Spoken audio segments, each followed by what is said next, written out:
Hello मित्रों, कैसे हैं आप। लेके आए हैं आज एक और नया वीडियो अपने प्रकाश पाठ से संबंधित उत्तल दर्पण में प्रतिबिंब निर्माण। और इसका डायग्राम और सारणी मैंने पहले ही ड्रॉ कर रखी है ताकि समय की बचत रहे और हम जल्द से जल्द इन बातों को सीख सकें। तो ये आपके सामने दो चित्र हैं, दोनों ही उत्तल दर्पण से संबंधित है। तो मैं इनका नीचे नाम लिख देता हूँ, उत्तल दर्पण। और आप भी मेरे साथ इनको ड्राव कर सकते हैं, बना सकते हैं अपनी कॉपी में। ये प्रकाश के तीर के निशान, जिससे पता चले कि प्रकाश किस दिशा से आएगा। और चलिए, उत्तल दर्पण। और यहाँ पर मान लेते हैं ये दोनों ही किरणें अनंत से आ रही है, तो यहाँ पर मैं लिख देता हूँ अनंत। और चूंकि ये अनंत से आ रही है तो अब इनका प्रतिबिंब वास्तव में कहाँ बनेगा, आइए इसको हम सारणी में भरते हैं। तो सबसे पहले हमें वस्तु की या बिंब की स्थिति पता चल गई कि हम अपना बिंब का जो स्थिति है वो है अनंत। तो यहाँ लिख देते हैं पहली सारणी का पहला खांचा अनंत पर। तो बात आती है प्रतिबिंब की स्थिति क्या होगी। तो आइए समझते हैं। यहाँ देखिए, वस्तु अनंत से आ रही है और दूसरी दिशा में टकराकर प्रकाश किरणें फैल रही है। तो जब हम दर्पण में इसको देखते हैं तो हमें ये बाहर फैलती हुई किरणें ऐसे प्रतीत होती है, ये जैसे कि पीछे फोकस बिंदु से हमारी तरफ आ रही हो। तो इस फोकस बिंदु F पर अनंत से आती हुई किरणें एक प्रतिबिंब का निर्माण करती है। तो हम यहाँ पर मान लेते हैं अपनी वस्तु है, जो कि कहाँ पर है, अनंत पर। ये हो गई वस्तु। और इसका जो प्रतिबिंब है ये बन रहा है फोकस बिंदु F पर। तो यहाँ लिख देते हैं प्रतिबिंब। चलिए सारणी की तरफ चलते हैं। तो यहाँ पर अब प्रतिबिंब की स्थिति लिख देते हैं फोकस बिंदु F पर। तो इस प्रकार जब बिंब अनंत पर होता है तो प्रतिबिंब की स्थिति फोकस बिंदु पर होती है। अब प्रतिबिंब का स्वरूप लिखते हैं आभासी और सीधा, क्योंकि प्रतिबिंब उत्तल दर्पण पर हमेशा ही आभासी तथा सीधा बनता है। देख लीजिए, ये ऊपर वाली किरण ऊपर की तरफ और नीचे वाली प्रकाश किरण नीचे की तरफ जा रही है। तो हम कह सकते हैं कि जो भी प्रतिबिंब का निर्माण होगा वह हमेशा आभासी होगा, क्योंकि दर्पण के पीछे ऐसे मिलती हुई प्रतीत होती किरणें, और सीधा बनेगा। तो प्रतिबिंब का आकार कैसा होगा, तो हम यहाँ लिख सकते हैं कि प्रतिबिंब का आकार अपने बिंब से छोटा ही होगा। और यहाँ पर तो हम कह सकते हैं एकदम बिंदुवत छोटा सा बिंदु बनेगा, होगा हमेशा बिंब से छोटा। तो ये हो गया बिंब का आकार और प्रतिबिंब का आकार। अब नंबर 2, सेकंड स्थिति। उत्तल दर्पण में हम केवल दो ही स्थितियों को पढ़ते हैं, पहला अनंत पर, दूसरा अनंत तथा F के मध्य। और जब वस्तु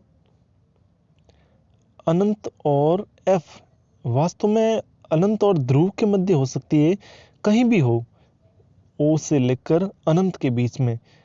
यहाँ पर देखिए प्रकाश किरणों का मार्ग ये ऐसे आई और इस तरफ चली गई। तो हम कह सकते हैं कि जब वस्तु अनंत और ध्रुव के बीच में हो तो प्रतिबिंब कैसे बनेगा, आइए जानते हैं। इसको पीछे बढ़ाते हैं तो ये फोकस बिंदु F पर जाकर मिलती है और मिलती हुई प्रतीत होती है।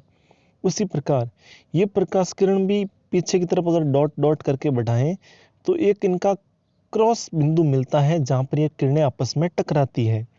वास्तव में नहीं टकराती, आभासी ऐसा प्रतीत होता है। तो यही अपनी प्रतिबिंब की स्थिति हो गई, यहीं पर प्रतिबिंब का निर्माण होता है। तो यहां पर लिखते हैं प्रतिबिंब की स्थिति ध्रुव तथा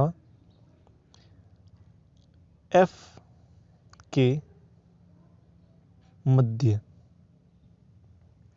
अर्थात अब जो भी प्रतिबिंब बनेगा वो ध्रुव और एफ के मध्य बनेगा। यहाँ पर भी एफ की जगह पर ध्रुव कर देते हैं, क्योंकि मैंने जैसा बताया कि अनंत व ध्रुव के मध्य वस्तु या बिंब कहीं भी रख दो, इसका प्रतिबिंब हमेशा ध्रुव तथा एफ के मध्य ही बनेगा। अब बात करते हैं प्रतिबिंब का स्वरूप कैसा होगा। तो प्रतिबिंब का स्वरूप यहाँ पर भी आभासी और सीधा बनेगा। जैसा कि ऊपर वाले में बन रहा है आभासी तथा सीधा, यहाँ पर भी प्रतिबिंब आभासी तथा सीधा होगा। क्यों होगा सीधा? क्योंकि दर्पण के पीछे बन रहा है और यहाँ पर प्रतिबिंब का आकार जो है वो ऑब्वियसली वस्तु से छोटा ही होगा। तो यहाँ लिख देते हैं, बिंब कहो या वस्तु कहो एक ही बात है, बिंब से छोटा। चलिए, तो ये हो गया उत्तल दर्पण से प्रतिबिंब निर्माण। और यहाँ लिख देता हूँ बिंदुवत, यानी कि बिल्कुल बिंदु जैसा बनता है। ठीक है, अब ये उत्तल दर्पण की बात हो गई। अब एक और प्रश्न बनता है, अवतल दर्पण तथा उत्तल दर्पण में अंतर। तो आइए अब इसको भी समझ लेते हैं। ये रहा, मैंने पहले ही सारणी को भर लिया है ताकि कम समय में आपको पूरी बात समझा सकूं। अवतल दर्पण तथा उत्तल दर्पण में अंतर, क्या क्या अंतर है, इनको बारी बारी समझते हैं। सबसे पहले अवतल दर्पण का पहला अंतर, हम कहते हैं कि परावर्तक पृष्ठ अंदर की ओर वक्रित होता है। यानी कि अवतल दर्पण जो होता है ये अगर इसके पीछे की ओर पॉलिश की हुई होती है और अंदर की ओर धंसा हुआ भाग, या कह सकते हैं अंदर की ओर वक्रित होता है। वहीं अगर उत्तल दर्पण की बात करें तो इसका परावर्तक पृष्ठ बाहर की ओर वक्रित होता है, बाहर की ओर।